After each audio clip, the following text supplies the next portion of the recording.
Football বিশ্বের দুই প্রজন্মের দুই জাদুকর, একদিকে ফুটবল ইতিহাসের সর্বকালের সেরা লিওনেল মেসি, অন্যদিকে আগামীর মহাতারকা হওয়ার পথে চলা লামিন ইয়ামাল।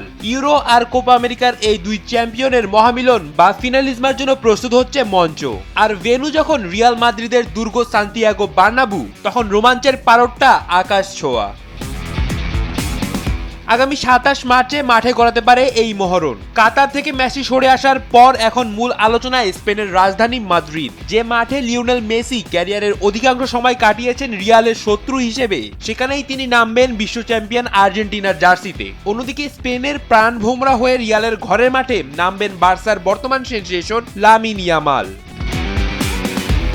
মাদ্রিদের গ্যালারিতে থাকা সমর্থকদের সমর্থন থাকবে কোন দিকে? রিয়াল মাদ্রিদের মাঠ মানেই তো বার্সেলোনার ফুটবলারদের জন্য এক বিরূপ পরিবেশ।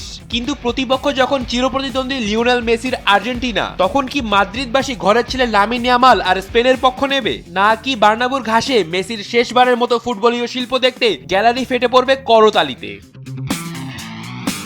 যদিও এই ভেন্যু নিয়ে এখনো কিছুটা নাখোশ আর্জেন্টিনা ফুটবল অ্যাসোসিয়েশন, তবে উয়েফা আর কনমেবলের পছন্দ এখন মাদ্রিদই। সবকিছু ঠিক থাকলে ফুটবল বিশ্ব সাক্ষী হতে যাচ্ছে এক মহাকাব্যিক লড়াইয়ের, যেখানে গুরুর মুখোমুখি হবে শিষ্য, আর লড়াইটাও হবে মাদ্রিদের রাজকীয় দুর্গে।